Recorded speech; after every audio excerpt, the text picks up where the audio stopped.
प्यारे साथियों नमस्कार। कैसे हैं आप सभी? आशा करता हूं आप सभी स्वस्थ मस्त जबरदस्त होंगे। तो प्यारे साथियों, जैसा आप जानते हैं कि युवाओं ने आहत होकर, चाहे वो यूपीएसआई का युवा है, चाहे वो लेखपाल का है, होमगार्ड का है या फिर एसएससी जीडी का, इस समय त्राही त्राही हुआ पड़ा है। उसे अपना भविष्य कहीं भी नजर नहीं आता, क्योंकि कोई भी परीक्षा ऐसी नहीं है जो परीक्षा एकदम सही ढंग से हो रही हो, जहां से धांधली की बू ना आती हो।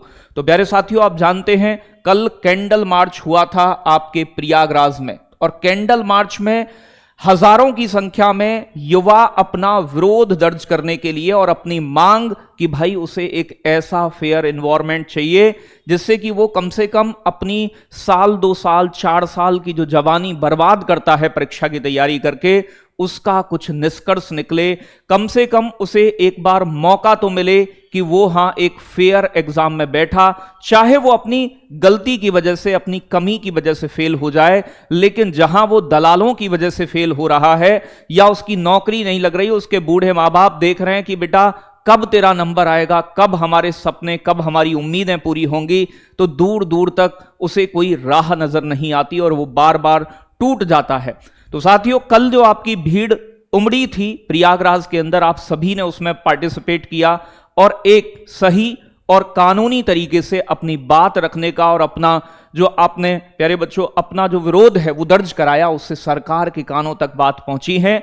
तो जहां ये कैंडल मार्च निकला है, तो क्या अब आगे की रणनीति है? अब आगे क्या हो सकता है? यूपीएसआई वाले बच्चों की अपनी डिमांड है कि वो इतने समय से कह रहे हैं, चाहे एसआई के बच्चे, कांस्टेबल के बच्चे, होमगार्ड के बच्चे, उन्हें यही पता नहीं चलता नॉर्मलाइजेशन कितना हुआ। भाई, कम नंबर वाले बच्चे का अगर सिलेक्शन हो रहा है एक ही शिफ्ट में और ज्यादा नंबर वाले का नहीं हो रहा है, तो कहीं ना कहीं तो इस नॉर्मलाइजेशन का भी खेला में झोल है। तो कहीं ना कहीं वो झोल भी नजर आता है। और ऐसा नहीं है कि हम आपके साथ नहीं है, आपके साथ खड़े नहीं है, बस वही कि एक ही मुद्दे पर बार बार वीडियो बनाना, फिर मुझे भी लगता है कि एक समय पर जब कोई सूचना हो तब आपके पास आया जाए। तो आपके मन में यह होगा कि क्या सर यहीं से चीजें रुक जाएंगी? नहीं भाई, यहीं पर युवाओं ने कहा है कि हम अपनी मांगे रख रहे हैं और एक ड्राफ्ट भी तैयार किया गया है। और इसमें सिर्फ मैं ही नहीं, आपके पूरे उत्तर प्रदेश में जितने भी छोटे बड़े या फिर मैं कहूं आपसे जितने भी ऑफलाइन ऑनलाइन के सभी अध्यापक हैं, वो जानते हैं कि भाई जब हम छात्रों को पढ़ाते हैं और उन छात्रों को सही फेयर एग्जाम देने का मौका ही नहीं मिलेगा, जब पैसे वाले सीट भर लेंगे, जब सीटों का सौदा 20 और 30 लाख में होगा, तो हमारा उन बच्चों को पढ़ाने का कोई अर्थ नहीं है, उन्हें सपने दिखाने का कोई अर्थ नहीं है।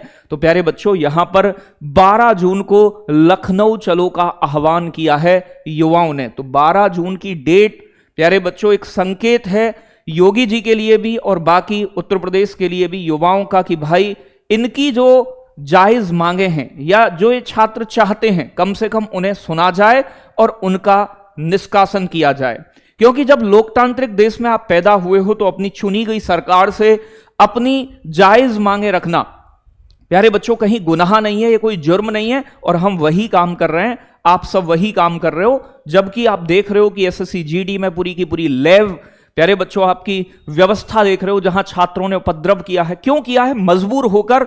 क्योंकि जब आप बच्चों के अरमानों पर पानी फेरोगे तो बच्चा मजबूरी में आके अपने घर से निकलता है। नहीं तो योगी जी 50 डिग्री टेम्परेचर में कौन चाहता है कि अपने घर से निकल के आके लखनऊ जाए, प्रयागराज जाए, इधर उधर भटके युवा। ये वो युवा है जिसके पास एग्जाम देने के पैसे भी नहीं होते हैं। ये इस तपती धूप में 50 डिग्री टेम्परेचर में बच्चा लेखपाल का पेपर देने जाता है और वहां से जब उसके पास खबर आती है कि पेपर तो पहले ही लीक हो चुका था, पेपर आउट हो चुका है, बच्चे लेट निकले हैं, इसकी एक निष्पक्ष जांच हो सकती है एसआईटी गठित करके।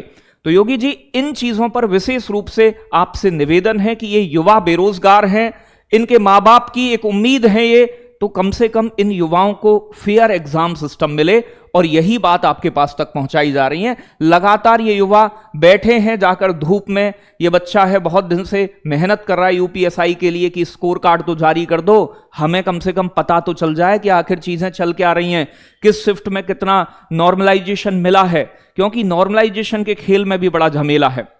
तो ये सब चीजें तो 12 तारीख का युवाओं ने कहा है। हालांकि और भी तरीके से ये सारी चीजें देखो आपकी हैं। आप ही इस आंदोलन के नेता हैं, आप ही इस आंदोलन को लीड करेंगे। जो अभ्यर्थी हैं, बहुत सारे लोग ऐसे शांति प्रिय और अच्छे आंदोलन को खराब करने का भी प्रयास करते हैं, तो ऐसे लोगों से मैं कहूंगा आपसे कि इसमें शामिल होने बिल्कुल ना दें, क्योंकि ये आवाज आपकी है, ये प्यारे बच्चों जरूरत आपकी है, ये चीजें आपकी हैं, तो आपको ही इसमें आगे आना होगा। और हर बच्चे को इसमें जो भी इससे प्रताड़ित है उसको अपने घर से निकलना होगा। तो प्यारे बच्चे, इसमें आपकी मांगें कुछ ड्राफ्ट तैयार किया गया है और 31 मांगों का एक पूरी लिस्ट बनाई गई है।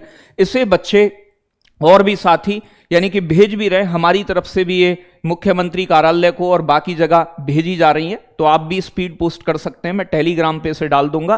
तो यहां पर बताया गया कि डीवीपीएसटी में जो बच्चे शॉर्टलिस्ट हुए हैं उनका रोल नंबर या रजिस्ट्रेशन नंबर की सूची जारी करने की व्यवस्था को खारिज कर 12,333 शॉर्टलिस्ट अभ्यर्थियों की सूची में निम्नलिखित विवरण को सार्वजनिक किया जाए। नाम, उनके पिता का नाम, ठीक है जी, जन्म तिथि, परीक्षा और विशिष्ट शिफ्ट, किस शिफ्ट में पेपर दिया, कौन सी कैटेगरी से हैं वो, नॉर्मलाइज के बाद उनके अंक कितने बन रहे हैं, उनके रॉ मार्क्स कितने हैं, जिससे कि ये पता चल सके एक बच्चे को कि किस शिफ्ट में कितना नॉर्मलाइजेशन हुआ, किसको कितना फायदा हुआ, किसको कितना नुकसान हुआ, मेरा सिलेक्शन नहीं हुआ तो क्यों नहीं हुआ, और किसी सामने वाले का हुआ है तो क्यों हुआ है। और ये बेसिक चीजें जानना भाई, ये तो सबका अधिकार है। भर्ती बोर्ड से लगातार छात्र गुहार लगा रहे हैं और लंबे समय से ये बात कह रहे हैं कि कम से कम इतनी चीजें तो हमें दो, लेकिन भर्ती बोर्ड ने या आयोग ने सुनने की बिल्कुल भी, यानी कि कानों पर बेटा एकदम ठेक बैठ गई है, सुन नहीं रहे हैं इस समय। शिफ्ट वाइज अगर एनालिसिस करके बताएं कि शिफ्ट वाइज औसत कितने अंकों की कमी या वृद्धि हुई है, ये मांग है, ठीक है भाई। तो यहां पर शिफ्ट वाइज अनुपातिक चयन और प्रतिनिधित्व के बारे में बताएं कि हर शिफ्ट में से कितने बच्चे जो हैं वो सेलेक्ट हुए हैं, ठीक है भाई। जो आपकी संशोधित उत्तर कुंजी है, आंसर की है, निरस्त किए गए प्रश्न हैं, उसके बाद जो अंतिम परिणाम घोषित होने से पहले उसके साथ ही जो रिवाइज आंसर की है अनिवार्य रूप से जारी की जाए कि कौन से पेपर सटीक दिशा में हमने हटाए हैं, और उसके बाद रिवाइज आंसर की आपकी आए।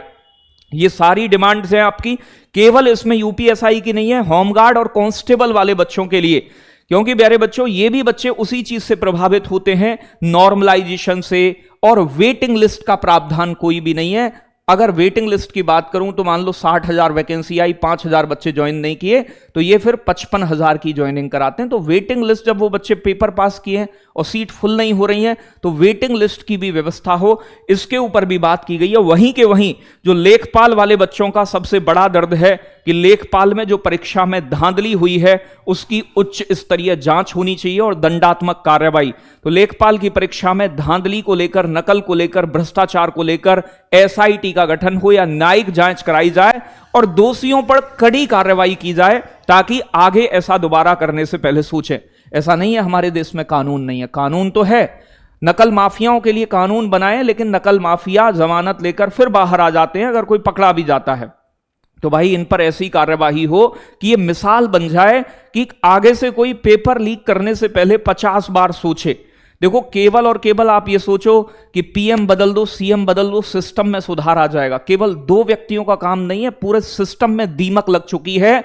ये अंदर बैठे हुए और भी बहुत सारे लोग हैं जो ये सब कर रहे हैं, और ये पूरा खेल खुलेआम चल रहा है आपके सामने, हमारे सामने, लेकिन बोलने वाला कोई नहीं है, क्योंकि बोलेगा तो फिर उसका मुंह बंद कराया जाएगा। किसी ना किसी तरीके से ये काम लगातार चल रहा है। तो साथियों, ये पूरा एक ड्राफ्ट तैयार किया गया है, ठीक है भाई, आपके लिए। आपका आंदोलन है, आपकी आवाज है, आपको उठानी है, आपको इसे लीड करना है, आपको पहुंचना है, आपको समय निकालना है। मैंने आपको बता दिया समय। अभी पहले क्यों नहीं? पहले क्योंकि यूपी पुलिस कांस्टेबल वाले बच्चों का पेपर है, तो सभी भाई जितने भी सभी छात्र हैं उनकी ये कहना है कि 12 तारीख जो है वो उचित डेट रहेगी। तो आपको मैंने एक अनुमान बता दिया है कि या तो बातें मानी जाती हैं या नहीं मानी जाती हैं। उस केस में फिर आपको आगे का क्या रास्ता अपनाना होगा, इस सभी के लिए गाइडेंस मिलती रहेगी। मैं हमेशा आपके साथ हूं, आपकी आवाज हूं मैं, और यहां से जो भी जरूरत होगी आप सभी छात्रों को, वहां पहुंचकर भी आपके साथ में जो मदद कर सकता हूं वो करने का प्रयास करूंगा। सही के साथ खड़े होने में कहीं भी हर्ज नहीं है। अगर आप सही हो, आपकी बातें सही हैं, आपके अरमानों को, आपके सपनों को कुचला जाएगा, तो उसके सामने हम सब खड़े पाएंगे। एक टीचर का कर्तव्य भी यही बनता है कि अगर वो अपने सामने होता हुआ अन्याय देखे तो उसके साथ बोले। तो बस यही इतनी बात कहकर ही अपनी वाणी को विराम देता हूं। बाकी ऐसा नहीं है कि मैं आपके साथ नहीं हूं, मैं ऑलवेज विद यू। आप सभी मेरे छोटे बहन भाई हो, बड़े हो, तो सभी का साथ हमेशा। जय हिंद, जय भारत साथियों।